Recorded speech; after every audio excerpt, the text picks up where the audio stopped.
and do a short discussion on some thoughts around joy and mindful living. So I hope you're doing well. I hope you're enjoying your Qigong practice. And I wanted to introduce the topic today, joy and mindful living, because a major component to what I'm trying to teach and facilitate here with Effortless Qigong is practices like mindfulness and Qigong so that we can live high quality lives. And I think that living a life full of joy and relaxation is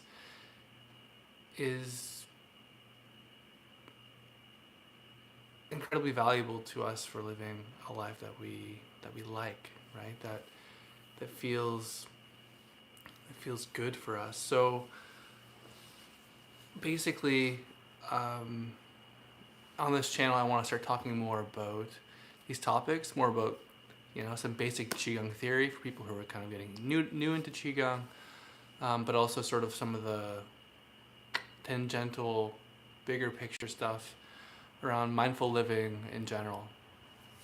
Basically, I see Qigong, meditation, mindfulness, and a healthy psychology as being really important subjects to talk about on this channel. So I'm not just providing like the movements and the routines and the sequences, but I also want to provide some more lives and some more discussions around mindful living, inner exploration, joyful living, relaxation, these sorts of things to kind of help deepen the practice beyond just doing the routines and the movements. So today I'm going to talk a little bit about my personal journey with mindfulness and the recognition of the importance of joyful living.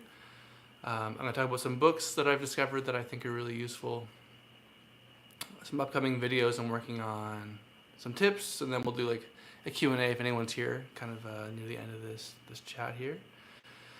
So basically, I think what's kind of gotten me into a lot of the work that I'm doing here on Effortless Qigong, exploring the mind-body connection, stretching, breathing, all that stuff that we're doing, cultivating more joyful, calm, cool, relaxed way of living, is that throughout a lot of my life I've dealt with just so much anxiety, and you can see the stress that's in our society right now, right? There's so much stress in society from our parents and our culture and the news, which makes sense. The world's a very complicated and challenging place.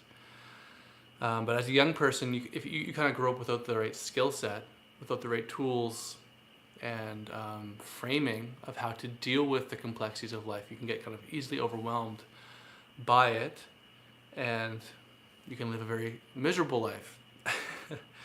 So in my early 20s, I started realizing that I wanted to make a change, that I didn't want to live my whole life feeling anxious, stressed, miserable. And so I started reading books.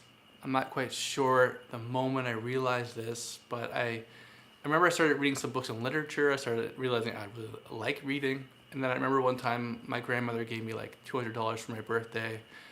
I went into a local bookstore, to the self-help section, and I bought $200 worth of self-help books. I started reading various different types of self-help books. And as you start to read self-help books, what starts to happen is it starts to open up your mind, and some self-help books will recommend other self-help books. And as you start to read more books on different subjects, your mind opens up and you start buying other books that you would never have thought even were valuable. Anyway, I ended up buying a book called Inner Engineering by Sadhguru. Now, Sadhguru is like this Indian guru. He teaches Kriya Yoga. But reading this book, he talks about the importance of coming from a place of joy, of cultivating joy and inner sweetness, right? Cultivating that inner sweetness in yourself, and then working joyfully as well.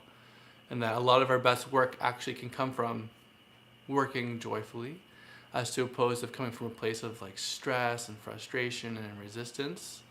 Of course, the caveat to this is that we well deal with stress in our life, and stress isn't a bad thing. But what we want to do is we want to learn how to manage and use stress constructively to grow stronger. And as we do that, we grow stronger.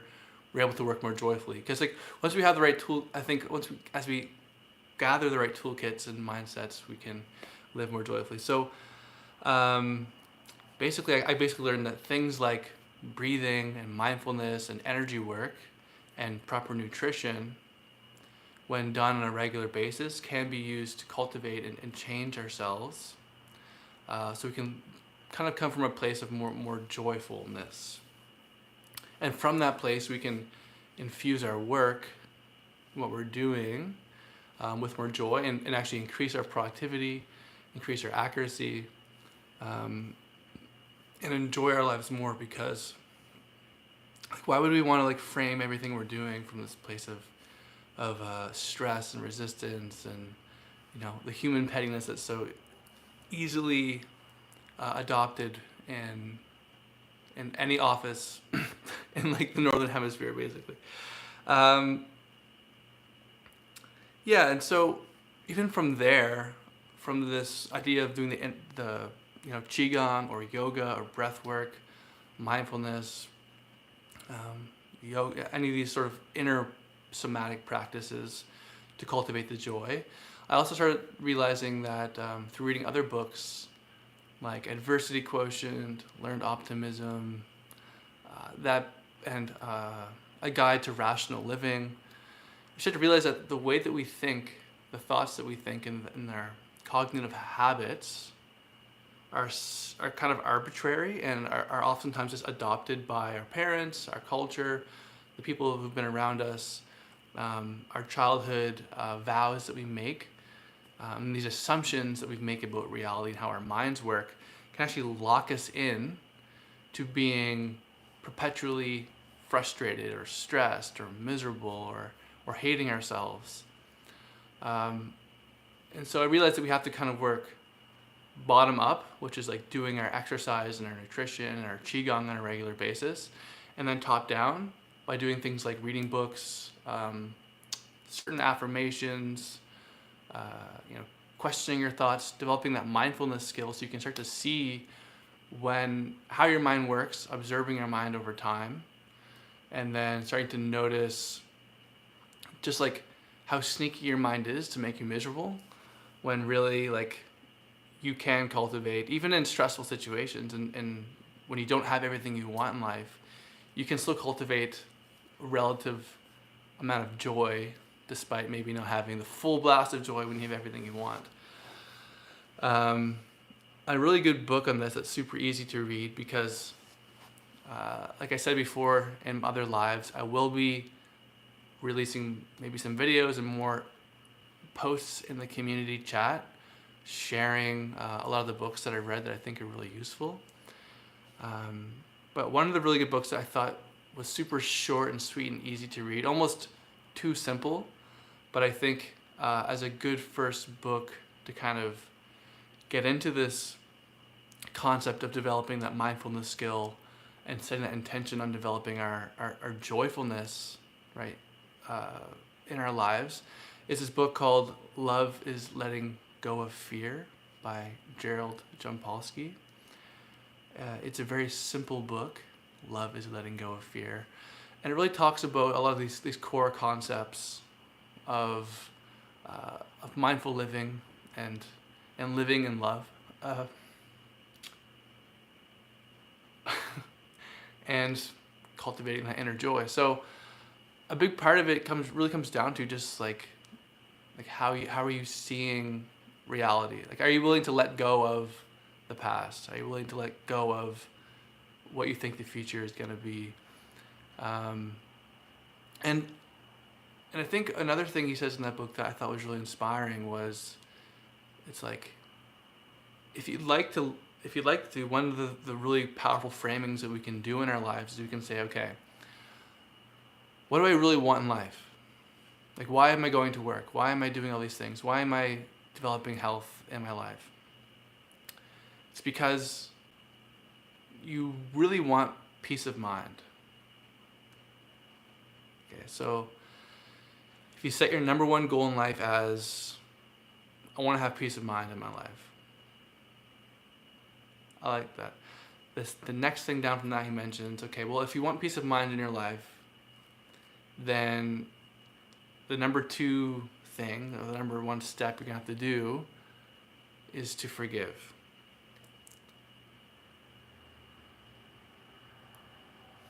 So I thought that was really powerful. Anyway, it's a really good book, and I definitely think you should check it out.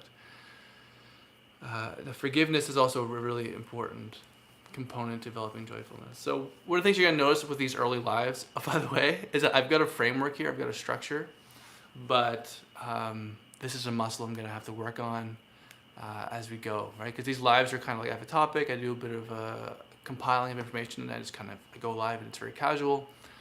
But we'll get there. We'll keep working on it. And so one of the things I'm going to do today is I'm actually going to go out. I'm living in a different town right now, which is why my schedule is all messed up with my lives and stuff.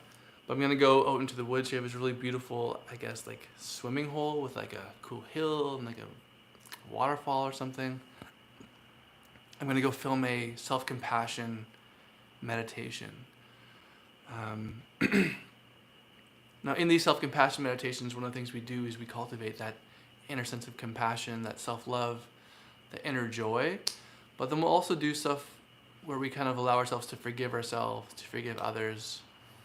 And you just recognize that if you lived in an existence, in a state of mind, or you lived a life in which everything was forgiven, right? Everything that was frustrating or heavy, you were capable of letting that go. If you were able to forgive yourself for everything in the past, forgive everyone else for everything that they've done, and just to be light and open, you would probably be a lot more joyful in your life, right? So we'll cultivate that with this mindfulness meditation. It's not going to be a cure-all. It's not going to fix everything right away. But the more often we can return, just allowing ourselves even just like 10 minutes, 15 minutes a day, where we actively cultivate our self-compassion and our forgiveness muscle, and we allow ourselves to set the intention of cultivating that joy, I think that's a really, really solid practice to come back to. Also in the future, I've got some Qigong for Joy routines written, and those will be filmed soon as well.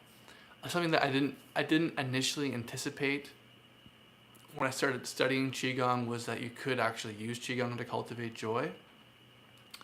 But there's a workshop I've been doing on a repeated basis as I deepen my understanding of this before I teach it to you, so that you can actually use Qigong and certain movements and intention and acupressure points to let go of stress, purge that stress, harmonize the body's energy, and then cultivate that joy, which is really nice too.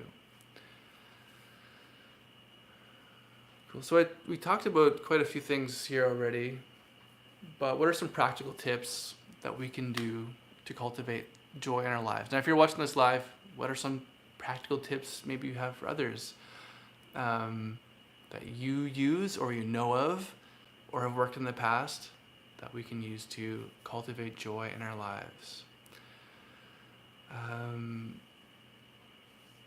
The most basic thing when it comes to cultivating joy is, first of all, simply setting the intention that you're like, okay, despite everything, despite stress and the world and the news and this and whatever else is happening that kind of pulls you from joy, set the intention. It's like, I'm gonna do what it takes to be so strong, to honor my life so deeply, that I'm gonna cultivate joy in my life, right? Like, I'm gonna stop at nothing until I might not be perfect, but I'm going to cultivate joy in my life. That's the first thing. The second thing I would do myself is I would say, okay, my number one goal in life is peace of mind and joy, but counterintuitively, what I'm going to have to do is open myself up to all my thoughts and to all my emotions, the very complex thoughts and emotions that I have. I want to be able to feel them all, observe them all, and I want to start to observe my thoughts and notice how my thoughts work. I don't want to judge myself or any of my emotions as good or bad, or any of my thoughts as good or bad. I simply want to be with what is there. That's, part of that's developing that mindfulness muscle. I want to observe my thoughts, observe my emotions, observe my sensations with curiosity and openness. Some days I feel up, some days I feel down, some days I feel like this, some days I feel like that. That's totally fine. I've recognized that my mind and my body is very complex, and that all these various emotions and thoughts I have are probably healthy to some degree, right? So I don't want to be in resistance to any of those things. And then what I want to do is I want to install in my life regular practices, habits, and systems for living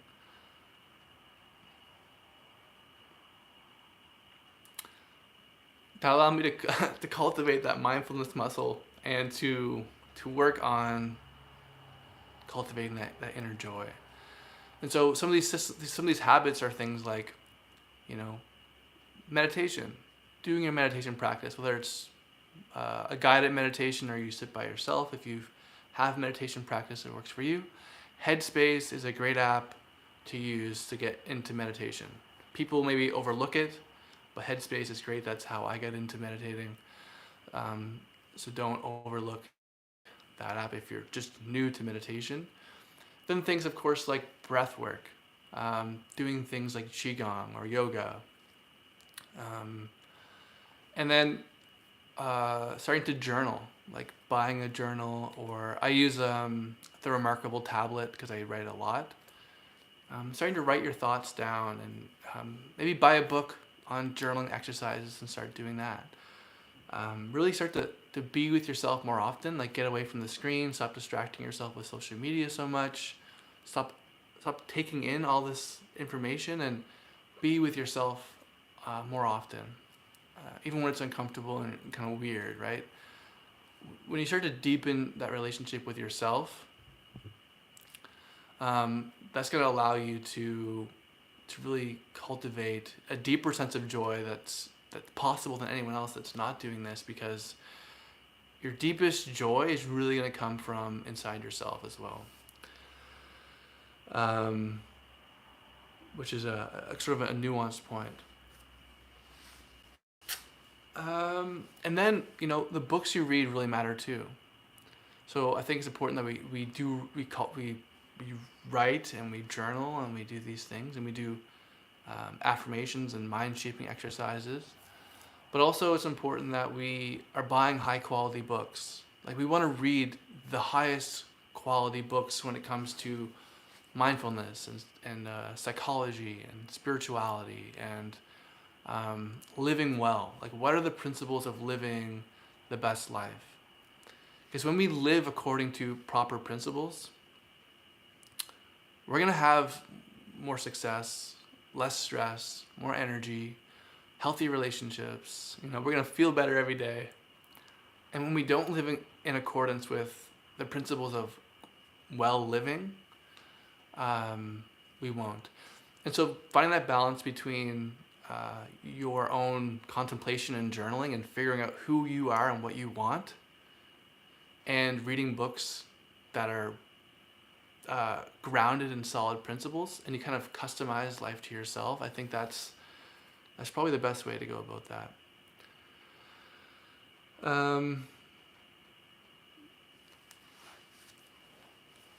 And yeah, so some simple mindfulness stuff that you can do as well, like take 5 minutes next time you're feeling stressed and anxious. Set a timer on your phone, and you can just lie down on the floor for 5 or 10 minutes and just feel your face, feel your shoulders, feel your hands, relax through the whole body. Take some deep breaths. You can set a timer for 5 or 10 minutes and just inhale, exhale, and say, I'm going to feel whatever's here and not judge. I'm just going to be with whatever my thoughts or emotions are in this moment without judging them, I'm going to let them pass. I'm going to notice how thoughts come and go, emotions come and go, how stories come and go. You can, next time you're feeling stressed and overwhelmed, also just put on a Qigong video. One of mine, there's thousands of videos all over YouTube. You can watch any Qigong video, really. And also what's great about Qigong, if whatever emotion you're feeling, you can just look up Qigong for this, and you can do a routine for that. One of the problems is as well is when we start to read these books and do all these things, we build up this toolkit. But when we feel down, when we feel out, when we feel disconnected, it can be so easy to not think the tools will work. That's one of the great things about Qigong, or one of the bad things about Qigong, or any of these tools at all, is when we don't use them, they don't work. And so we need to use these things on a regular basis. And none of these things work, unfortunately, unless we do them on a regular basis and we use them intelligently and proactively. So this is my first live sort of openly talking about mindfulness and joy. And I think this was a good first start. I think that I'm going to be doing these probably every 3 days. Basically, I'm working like 3 days on, 1 day off right now. So every day off, I'm going to do one of these lives. They're going to be different. They're going to be kind of impromptu, very casual. But it's important that I just start talking. And also, I'm going to leave them to be replayed, because I think there's some things I said in this video that are really valuable. Also, something I recommend doing now, this just popped into my mind, is if you have any questions about Qigong, mindfulness, joy, how you can cultivate more of the things you want in your life, especially if you're watching this channel, I'm assuming you want more relaxation, calm, cool confidence, joy, inner peace. Download that ChatGTP. It's like a new artificial intelligence. Put it on the voice mode and have a conversation with it and start asking questions about these things. It can recommend books. You can basically talk to it like it's a human. But what's great about ChatGTP versus like other humans dealing with actual people is that you can talk to it as long as you like about whatever you want, ask any questions you possibly would want. And because ChatGPT has no like ego, it has no agenda, you can basically contemplate as deep as you want about anything for as long as you want. And you can go really deep on stuff. So definitely use artificial intelligence here in this work that we're doing. So make sure, if you're just tuning in, I kind of had at the end here that I would do a Q&A, but I don't know how to see the comments. Live chat, can I do that? I don't know. Anyway, I'm staying live for the next 8 minutes, 7 minutes, 6 minutes as we go here. What's different, I think, about Effortless Qigong and other Qigong channels is that I'm not necessarily limiting myself to a particular framework. Like, I think it's like very easy to say, oh, well, Qigong is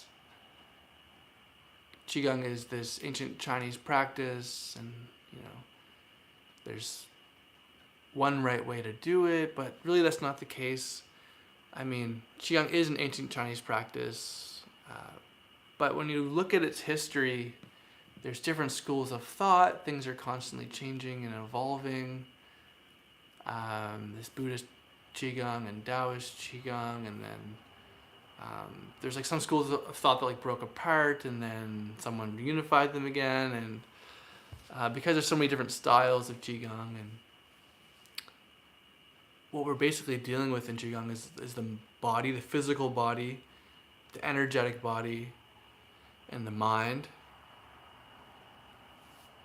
That's why I talk about all these different stuff in this live, like the importance of, your cognitive behavior, your nutrition, um,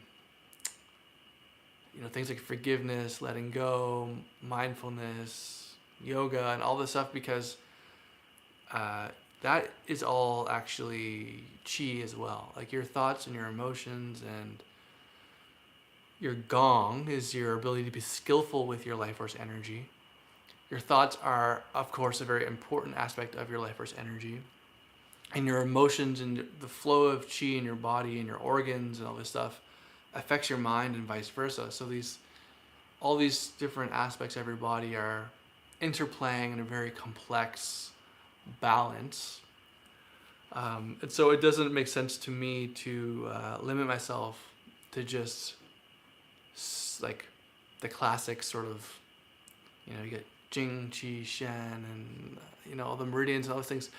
All that stuff is definitely there, and in the beta programs and the courses, we'll be touching on all these Qigong theory stuff.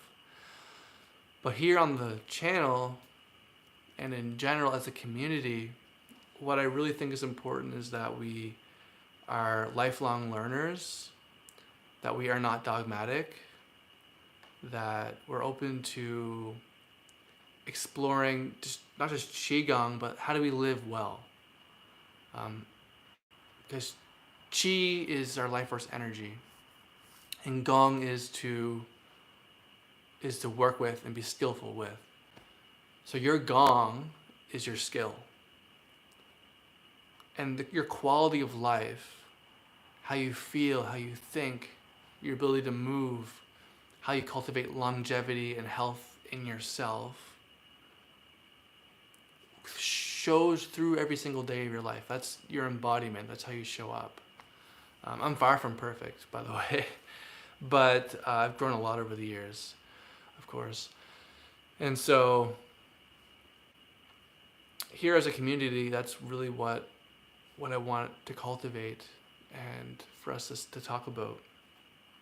I think that life is a miracle and it's a gift that we have, but it's a very mature gift, a very complex gift.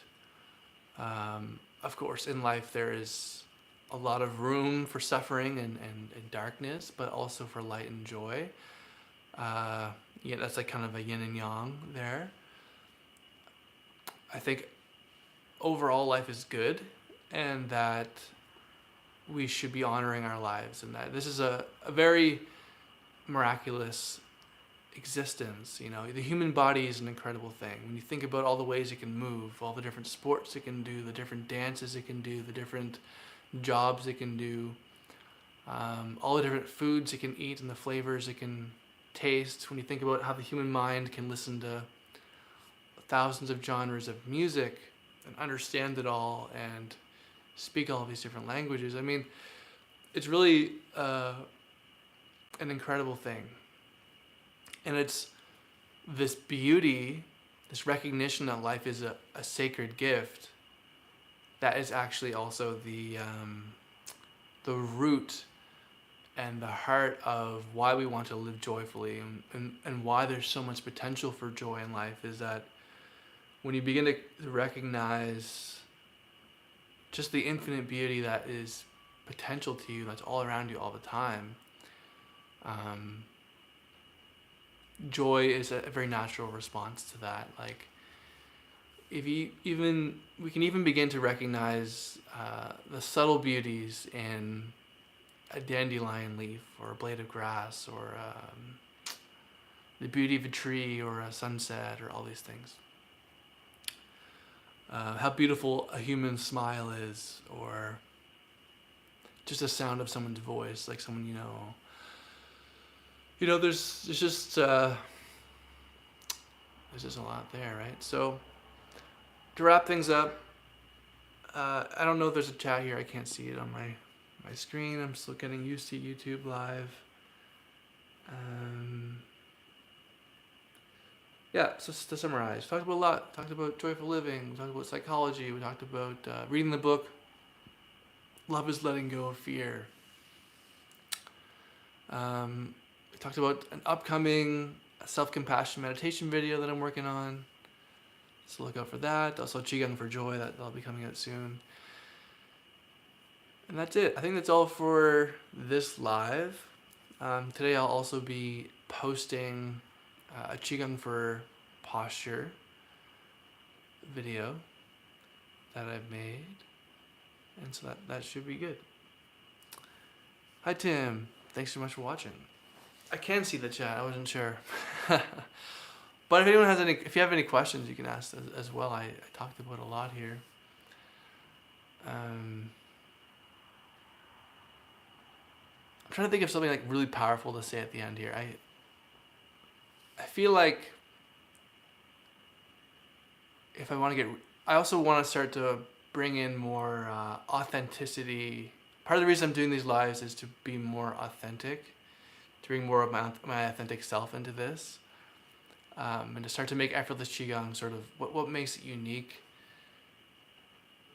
Because I think in the past it's like I was doing the routine so much that I'm still not, my personality I feel like still hasn't really come through the channel. But when I think about all the sort of the spiritual books I've read, the psychological books I've read, and all the sort of spiritual experiences I've had through the practice of Qigong and other spiritual techniques that I've used to deepen my understanding of my consciousness and of what reality is. You know, reality is essentially, from my perspective, it's an expression of infinite love, right? It's very complex, it's very mature. This love is deeper than I think anything a human can really understand, which is why the world is so challenging. But the one thing that really makes sense to do in our lives is to love ourselves so deeply that and to develop such a rock solid sense of self-love that it can cut through all that stuff, cut through all the moments of our past that still bug us, or the fears of the future, or insecurities, or any of these things, of other people's opinions, whatever, and to just cultivate such a deep-rooted self-understanding and self-acceptance and self-love and inner joy. And that's really what I want to teach, I think, at the end of the day. Have a great day, Tim, and I'll talk to you guys soon. I'll make sure this live is available for replay. And I think, so what's today, Tuesday? Wednesday? I'll see you Saturday, I think. I think I'll be going live Saturday. Oh, and maybe I'll go live this Sunday too, because I have Sunday off. We'll see. I'll post it with the upcoming schedule. Stay tuned. Thank you all again so much for all your support and enjoying the videos. Keep it effortless. I'll talk to you soon. Peace.